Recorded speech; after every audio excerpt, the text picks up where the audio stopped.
বাংলাদেশের মানুষের কপালের দুঃখ কোনো দিন শেষ হইতো না, কারণ দেশ পরিচালনাকারী ভালো না। এখন এই যে বেশিটিয়া লোভ দেখাইয়া বিদেশের লোকটিরে ফাটায় 1 লাখ টিয়ার বিষয় 5 লাখ টিয়া নিয়ে কতটা ভিডিওর মাধ্যম সচেতন করতাম। ভিডিও চায় না মানুষ, সচেতন করি তো লাগে চায় না। ঠিক আছে, 1 লাখ টিয়ার বিষয় 5 লাখ টিয়া দিয়া ইয়া আমরাই তো ভুল করে লাইছি।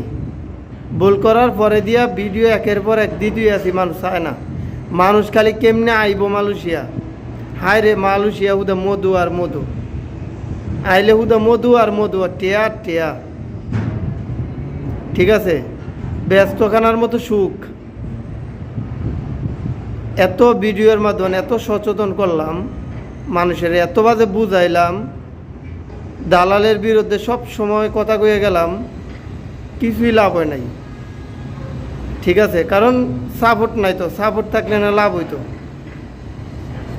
মিষ্টি লাগাইয়া মজা লাগাইয়া কথা কই না তো এর লাগে সাপোর্ট পাই না, বুঝেননি? যারা সুন্দর করে সাজাইয়া গুজাইয়া মজা লাগাইয়া মিছাটারও সত্য বানায় প্রচার করে, তাগো lakh lakh view, lakh lakh follower, lakh lakh subscriber বাইরে থাকা।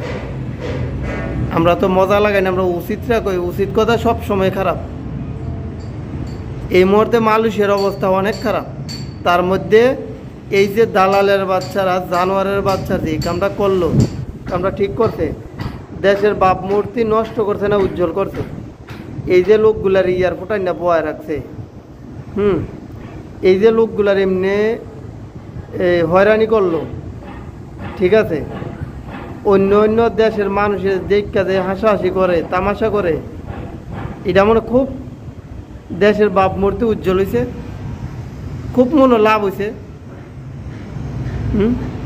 এই যে মালয়েশিয়া এত লোভ দেখাইয়া মানুষটিরে আইন না, কাম নাই কাজ নাই, 4 মাস 5 মাস 6 মাস 7 মাস বোয়া,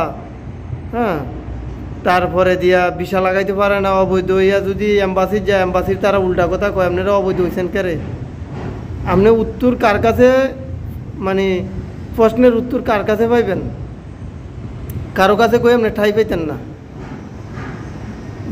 যে সময় দেখবেন 5-6 মাস কাজ নাই, 5-6 মাস কাজ নাই, তো বছর শেষ হয়ে যাবো গা। বছর শেষ হলে দেখবেন যে 1,20,30 হাজার টিয়া লাগে আপনি ভিসা লাগাইতে। এই টিয়া পাইবেন কই? আপনি তো আপনার ঋণ দিতে পারেন নাই, কিস্তি শেষ করতে পারেন নাই, কেমনে দিবেন? কেমনে ভিসা লাগাইবেন? এই যে এতগুলা লোক এয়ারপোর্ট আইনা বয়ে রাখছে, নেয় না কোনো কোম্পানি, নেয় না কোনো সাপ্লাই বাটপাররা, নেয় না কোনো অন্য প্রতিষ্ঠানে। তাহলে এই লোকটি কি টিয়া দিয়ে ভুল করছে? এক ভুল করছে আমরা, এর পরের ভুল করছে তারা। এই যে এই লোকটি আছে, এটি সবচেয়ে বড় ভুল করছে। এডির মতো ভুল আমার মনে আর কেউই করে নাই। কলিং ভিসা মানে কি? দেশে থাকতে মনে করছি যে কলিং ভিসা কলিং ভিসা মানে কোম্পানি ভিসা, এটা ভাবছিলাম। কিন্তু এখন দেখি কলিং